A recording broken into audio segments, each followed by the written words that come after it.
आप देख रहे हैं प्राइम टीवी, सच साहस सरोकार।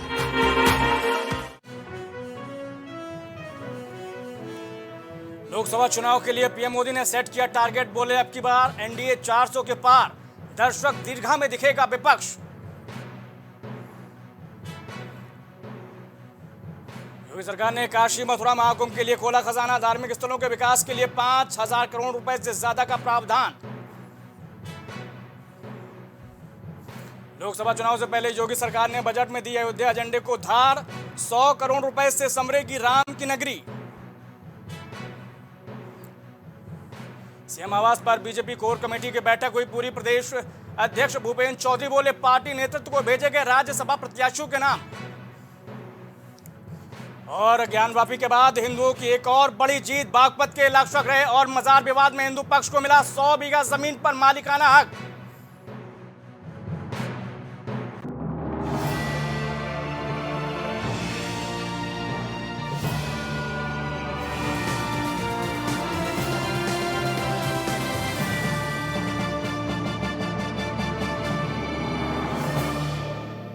नमस्कार, प्राइम उत्तर प्रदेश में देख रहे हैं आप, मैं हूं आपके साथ रामकृष्ण शुक्ला। योगी सरकार ने आज अपना 8वां बजट पेश किया, इसे लेकर विपक्ष ने प्रतिक्रिया जारी की है।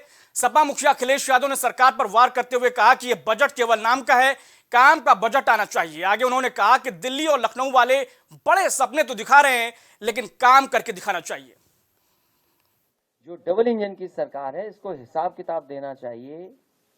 दिल्ली के 10 साल और उत्तर प्रदेश के 7 साल। दिल्ली में भी कोई नेतृत्व नहीं बदला, वही का वही नेतृत्व है। और यूपी में भी कोई नेतृत्व नहीं बदला, वही के वही मुख्यमंत्री हैं।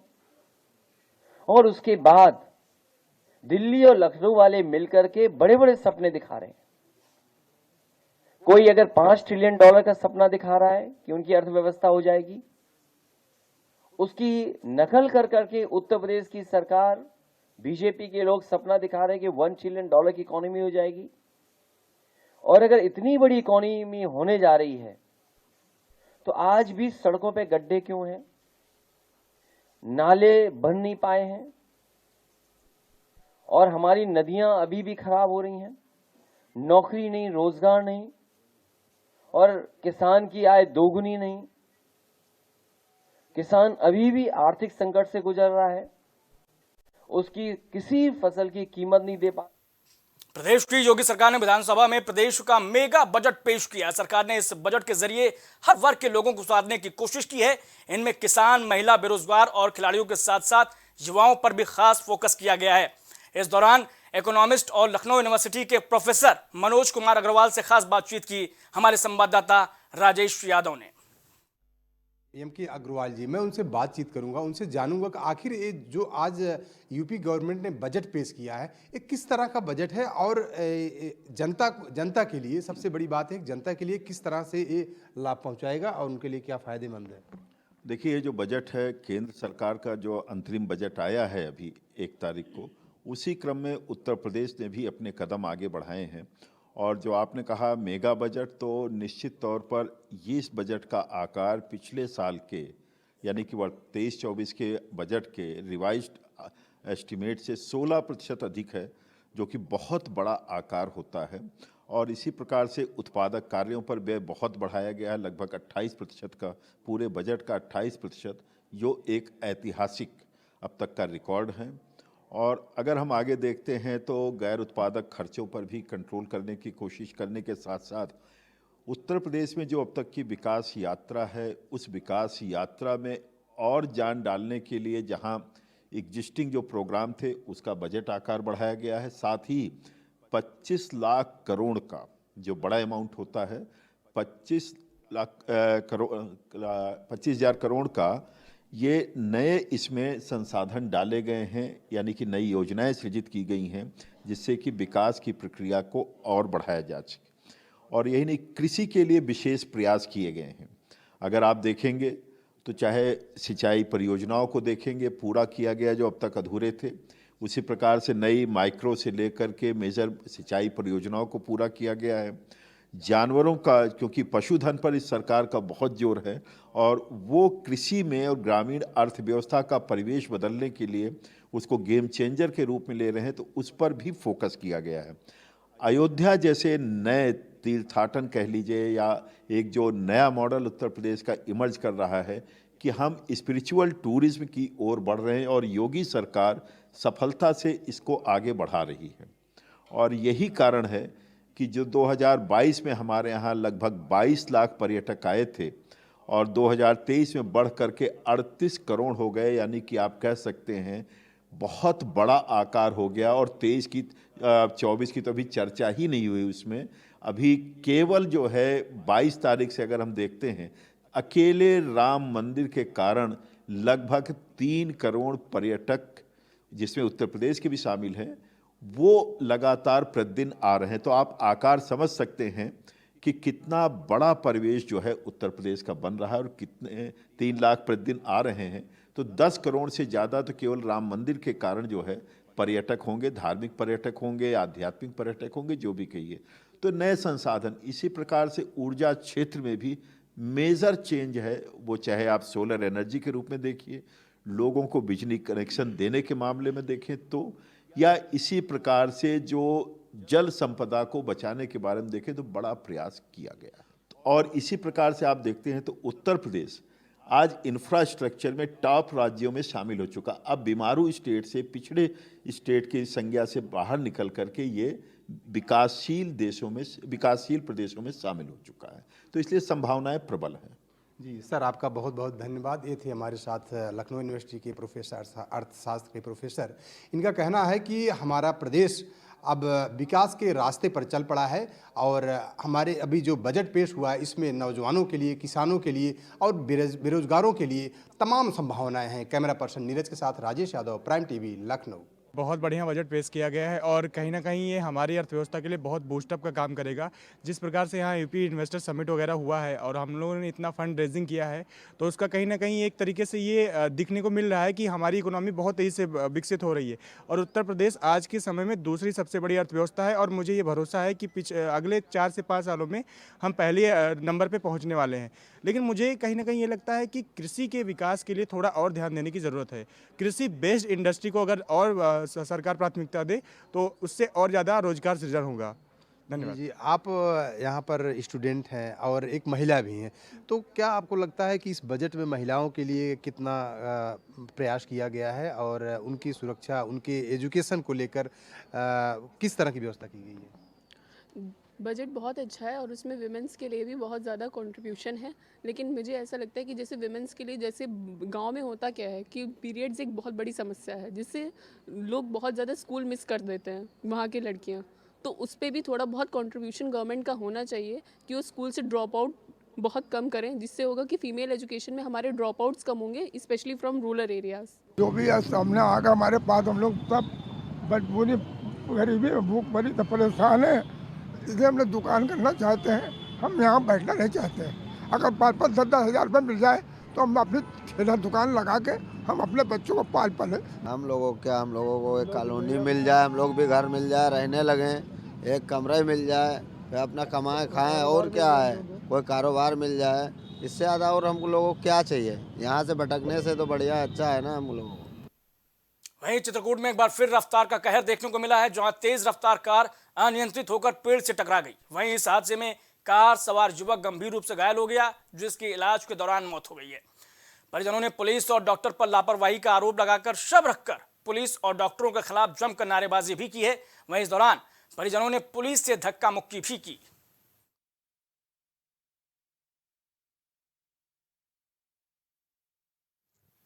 योगी सरकार के बजट पर तमाम लोगों की प्रतिक्रियाएं आ रही हैं। कोई इसे जनहित में जारी किया गया बजट बता रहा है, तो कोई लोक लुभावन बजट करार दे रहा है। लखीमपुर खीरी से हमारे संवाददाता आमिर रजा ने स्थानीय लोगों से बातचीत की।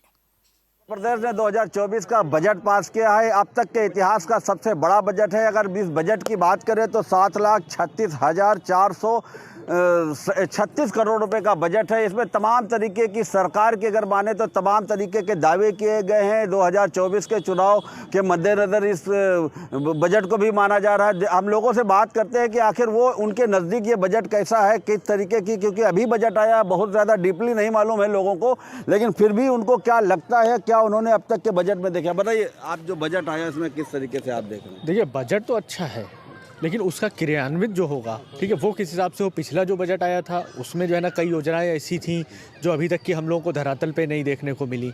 तो जो बजट तो देखने में तो अच्छा ही लग रहा है, पढ़ा हम लोगों ने, बहुत बड़ी बड़ी योजनाएं रही उसमें, लेकिन उसको ज़मीन पे आने में। इसमें कौन सी योजना सबसे अच्छी लगी आपको, कौन सा? देखिए, कई योजनाएं मुझे अच्छी लगी। अभी सुल्तानपुर पहुंचे सिक्किम के राज्यपाल लक्ष्मण प्रसाद आचार्य ने आज बीजेपी नेता और साहित्यकार डॉक्टर MP सिंह की पुस्तक का विमोचन किया। इस मौके पर क्षत्रिय सभागार में ये पूरा कार्यक्रम हुआ। सबसे पहले उन्होंने सरस्वती प्रतिमा पर माल्यार्पण किया और दीप प्रज्वलित किया। वही कार्यक्रम के दौरान सैकड़ों लोग मौजूद रहे। इसके बाद उन्होंने डॉक्टर MP सिंह की पुस्तक का विमोचन किया। वही मीडिया से रूबरू होते हुए सिक्किम के राज्यपाल लक्ष्मण प्रसाद आचार्य ने कहा कि देश की दुनिया में ताकत बढ़ी है, प्रतिष्ठा बढ़ रही है, विदेश में भारत का गौरव बढ़ रहा है, पुराने दिन वापस आ रहे हैं। साथ ही साथ उन्होंने डॉक्टर MP सिंह का धन्यवाद भी किया। निश्चित रूप से देश की दुनिया में ताकत बढ़ी है और देश की प्रतिष्ठा बढ़ी है। देश एक बार फिर से अपने पुराने गौरव को प्राप्त कर रहा है, ये सभी स्वीकार करते हैं। पुस्तक का विमोचन किया है, इस संस्मरण के बारे में मैं इस पुस्तक के लेखक डॉक्टर MP सिंह जी का धन्यवाद करता हूँ कि इन्होंने पर्यटन बढ़ावा की दृष्टि से एक अच्छा काम किया है कश्मीर के बारे में। और जहाँ का मैं सिक्किम का मैं राज्यपाल की जिम्मेदारी है, मेरे सिक्किम का वर्णन को बड़ा सजीव वर्णन किया है।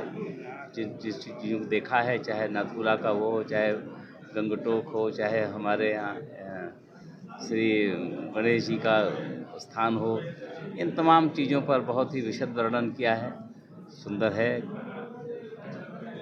सिक्किम के बारे में कहते हैं कि जहाँ प्रकृति मुस्कुराती हो सिक्किम है, बहुत ही निश्चित अच्छा है। और हमारे यहाँ का मुख्य उद्यम भी पर्यटन है। उस पर ऐसी पुस्तक को लोग पढ़ेंगे तो उनको सिक्किम जाने की जिज्ञासा बढ़ेगी और मेरे पर्यटन को बढ़ावा मिलेगा। आदरणीय प्रधानमंत्री जी भी पूर्वोत्तर राज्यों को बढ़ावा देते हैं, कहते भी हैं कि भाई सिक्किम नहीं देखा तो आपने, और पूर्वोत्तर राज्यों को नहीं देखा तो पूरा भारत नहीं।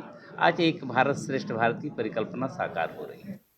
उधर जालौन जिले में ABP के कार्यकर्ताओं का चालान करना ट्रैफिक पुलिस को महंगा पड़ गया। नाराज कार्यकर्ताओं ने ट्रैफिक पुलिस संग धक्का मुक्की की, साथ ही अपशब्दों का भी इस्तेमाल इस दौरान किया गया। विवाद का वीडियो सोशल मीडिया पर लगातार जमकर वायरल हो रहा है। उरई कोतवाली इलाके की घटना को लेकर ट्रैफिक पुलिस के सिपाहियों ने SP से मामले की शिकायत की है।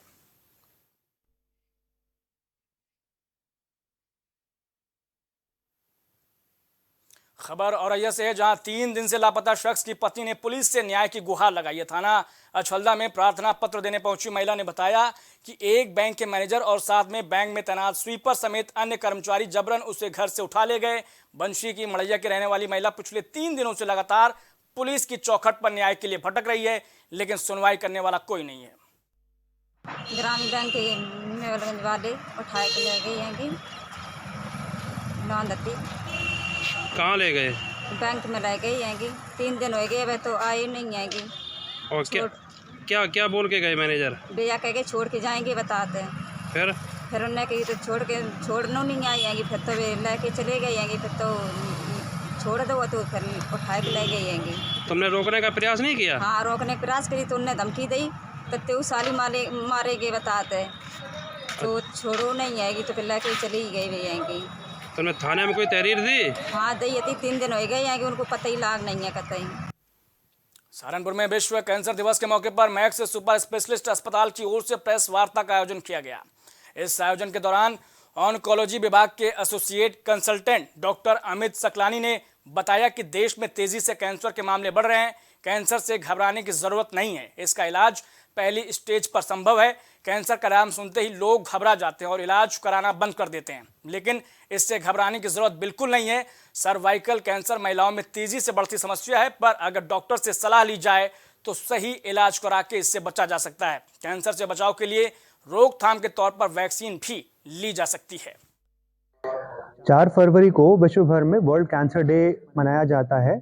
इसका मुख्य उद्देश्य ये होता है कि ज़्यादा से ज़्यादा लोगों को इस भयानक बीमारी के बारे में जानकारी प्रदान करना और इसके बारे में जागरूक करना है कि इसके क्या सिम्टम्स होते हैं, इसके बारे में क्या किया जा सकता है, इसके लक्षण कैसे पहचाने जा सकते हैं और किस सिचुएशन में डॉक्टर के पास जाएं और इसका उपचार कैसे किया जाए।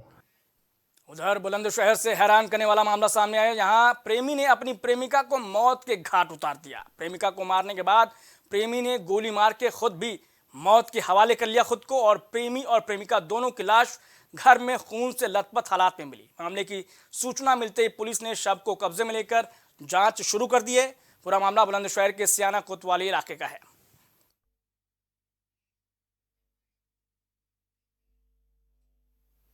सहारनपुर के तितेरो जमालपुर गांव से वन विभाग की नाकामी सामने आई है, जहां वन विभाग की टीम 2 दिनों के बाद भी तेंदुए को पकड़ने में नाकाम रही है। इसके बाद जमालपुर के ग्रामीणों ने वन विभाग की टीम के सामने जमकर हंगामा किया। ग्रामीणों का आरोप है कि वन विभाग की लापरवाही के चलते तेंदुआ जंगल में कहीं गुम हो गया है। अभी जैसा कि मैंने कल बताया था आपको, वहाँ पे जाल और केजेस लगा दिए गए थे। तो आज सुबह दोबारा नगर निगम से हाइड्रोलिक लिफ्ट लेके उसका मुआयना किया गया है और अभी हमारे स्टाफ प्रेजेंटली उस पूरे जगह को क्रॉस कर रहे हैं कि कोई मूवमेंट होगी तो हम आपको बताते हैं। तो जैसा बताया जा रहा है कि उनके बाहर से लोग बोल रहे हैं कि वो भाग गया है। गोंडा के कनलगंज कोतवाली इलाका अंतर्गत भैरवनाथपुरवा गांव में उस वक्त हड़कंप मच गया जब गांव के रहने वाले 3 युवकों की संदिग्ध हालात में मुंबई में मौत हो गई। मौत की सूचना मिलते ही गोंडा में परिजनों के घर कोहराम मच गया। तीनों युवकों की मौत की वजह गैस का रिसाव बताया जा रहा है। गोंडा पुलिस का मानना है कि खाना बनाने वाले गैस रिसाव के चलते तीनों युवकों की चपेट में आने से दम घुटने के चलते ये मौत हुई है। वहीं मुंबई पुलिस की सूचना के आधार पर पुलिस ने मृतक युवकों के परिजन शव लेने के लिए मुंबई रवाना कर दिया है। वो हमारे एक लड़का हमारा था और 2 लड़के मोहल्ले के थे। क्या क्या नाम था? एक के नाम है सफ़ी अहमद, एक के राजू और हमारे लड़के का आजम। ये कहाँ रहते थे, कब से रहते? वो सही में रहते थे काफी दिन से, 10 साल से रहते थे। क्या काम? 10-15 साल फल के काम, फल और सब्जी के काम करते थे। तो इसमें कोई आदमी लगा था, हाँ वो का नाम है फारूक और मुन्ना। फारूक और मुन्ना कह रहे थे कि हाँ बाकड़ा यहाँ से हटाओ अपना। हाँ तो लड़का कहे भैया तुम हो लगाओ हम हो लगा ले। बस यही बात थी। जुमेरात दिन शाम को बात हुई है 9 बजे। उसके बाद जुमा से फिर स्विच ऑफ होने लगा मोबाइल इनका। तो जुमा को स्विच ऑफ आया, शनिचर को स्विच ऑफ आया। एक लड़का हमारा जो है 1 तारीख को अजमेर चला गया था, छोटा सानू। तो उसके बाद किसी लड़के ने भेजा कि तुम्हारे भाई का मर्डर हो गया है सानू, और 2 दिन से दुकानें लगी, तुम्हारे भाई का मर्डर हो गया है तुम्हारे ही कमरे में। अब वो उधर से वहाँ से चला, तब वो आया है तो हमसे बताइए। उधर जालौन में महिला T20 क्रिकेट प्रतियोगिता का आयोजन किया गया। जालौन जिले के अलावा प्रदेश के कई जिलों की अंडर 23 की महिला टीम इस टूर्नामेंट में भाग लेने पहुंच रही हैं।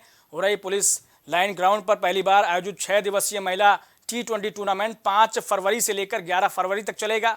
टूर्नामेंट में कानपुर, आगरा, फिरोजाबाद, उन्नाव, लखनऊ और जालौन की महिला टीमों ने हिस्सा लिया है। टूर्नामेंट का उद्घाटन DCA के मुख्य संरक्षक और जिलाधिकारी राजेश कुमार पांडे ने किया। इस मौके पर पुलिस अधीक्षक एरज राजा भी मौजूद रहे। राजधानी के मलियाबाद में हुए ट्रिपल मर्डर कांड के मुख्य आरोपी ललन उर्फ गब्बर और उसके बेटे फराज के खिलाफ NSA लगाने की तैयारी की जा रही है। इसके साथ ही दोनों आरोपियों की संपत्ति चिन्हित कर कुर्क की जाएगी। बता दें कि दोनों आरोपियों को गिरफ्तार कर जेल भेजा जा चुका है। लखनऊ के मलियाबाद इलाके के मोहम्मद नगर में जिस तरह से ट्रिपल हत्याकांड को अंजाम दिया गया, फिलहाल हत्या आरोपियों को तो गिरफ्तार कर लिया गया, लेकिन ये पूरी घटना तहसील स्तर पर जुड़ी हुई है, क्योंकि इस वक्त हम उसी तहसील में मौजूद हैं। ये मलियाबाद तहसील है जहां पर खुद SDM सौरभ सिंह बैठते हैं। उनके वो अदालत लगती है जहां पर सुनवाई भी की जाती है। लेकिन जिस तरह से बात की जाए, दो पक्षों के बीच 20 सालों से जमीनी विवाद का जो मामला चल रहा था, उस मामले को लेकर के साफ तौर से यहाँ पर भी 20 सालों से विचाराधीन था। लेकिन स्थगन आदेश होने के बाद समाधान दिवस में जिस तरह से एक शिकायती पत्र पहुंचा, उस शिकायती पत्र पर जांच करने के आदेश हुए, तो उस जांच के बाद जब लेखपाल की अगर बात की जाए, लेखपाल मौके पर पहुंचे तो वहां की जो तस्वीरें थी वो तस्वीरें दूसरी तरीके की रहीं। जिसके बाद वहां पर जो लेखपाल की बात की जाए तो लेखपाल ने अपने अधिकारी को इस मामले की जानकारी देते हुए मौके से वापस हो गए। लेकिन इस मामले की किसी तरह की कोई जानकारी भी पुलिस को नहीं दी गई। फिलहाल इस पैमाइश के दौरान ही कुछ ही समय में एकाएक वहां पर खूनी संघर्ष का खेल शुरू हो गया और एकाएक 3 लोगों को मौत की नींद भी सुला दी गई। फिलहाल इस मामले को लेकर के अगर बात की जाए डीएम की, तो डीएम ने भी इस मामले को साफ तौर से पहले तो ये बताया कि जमीनी विवाद में हत्या नहीं की गई है। लेकिन जिस तरह से पुलिस ने इस मामले को खोला और मामले को खोलने के बाद साफ तौर से पुलिस का कहना है कि ये जमीन की पैमाइश के दौरान पूरे हत्याकांड को अंजाम दिया गया और इस हत्याकांड के दौरान ना ही पुलिस को किसी तरह की कोई सूचना दी गई थी तहसील स्तर पर और ना ही पुलिस को कोई भी जानकारी थी। फिलहाल जिस तरह से अब हत्याकांड सामने आया, उस हत्याकांड के बाद से पुलिस भी अपनी तफ्तीश जो कर रही है, उस तफ्तीश में जमीनी विवाद के हर पहलू को तलाश रही है। लेकिन अब सवाल उठता है कि जिस तरह से जमीनी विवाद में हत्याकांड को अंजाम दिया गया, तो इस हत्याकांड के पीछे आखिर लापरवाही किसकी रही है?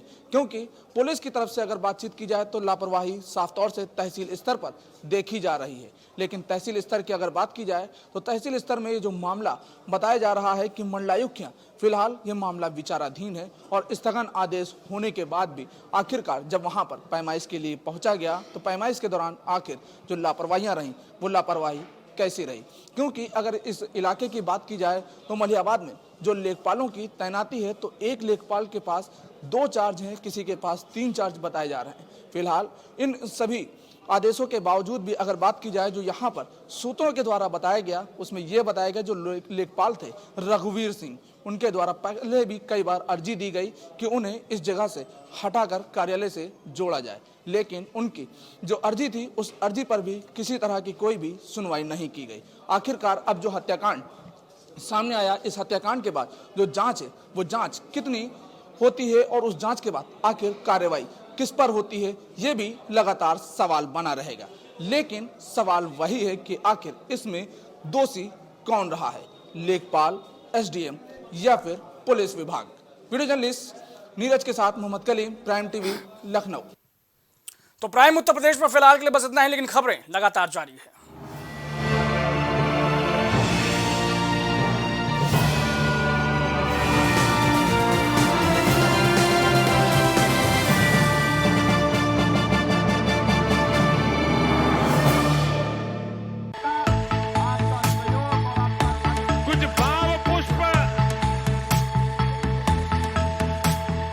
आप देख रहे हैं प्राइम टीवी, सच साहस सरोकार। प्रधानमंत्री श्री नरेंद्र मोदी का संकल्प है कि देश का हर नागरिक पोषित, सशक्त और समर्थ बने। जब पूरा विश्व इस सदी की सबसे बड़ी महामारी कोविड-19 से जूझ रहा था, उस दौरान प्रधानमंत्री श्री नरेंद्र मोदी जी के नेतृत्व में भारत सरकार ने प्रधानमंत्री गरीब कल्याण अन्न योजना का संचालन कर देश के गरीबों की खाद्य सुरक्षा सुनिश्चित की। इसी संवेदनशीलता को जारी रखते हुए आज 80 करोड़ से भी ज्यादा लोगों को मुफ्त अनाज दिया जा रहा है। सभी को अनाज, पोषित समाज।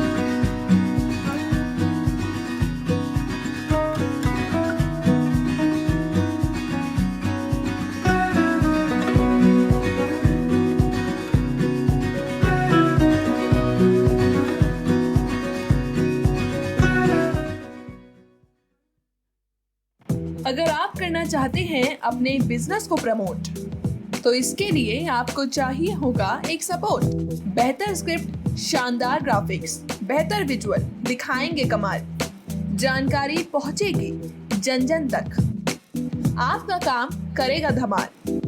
इन सभी चीजों के लिए अब ना हो परेशान।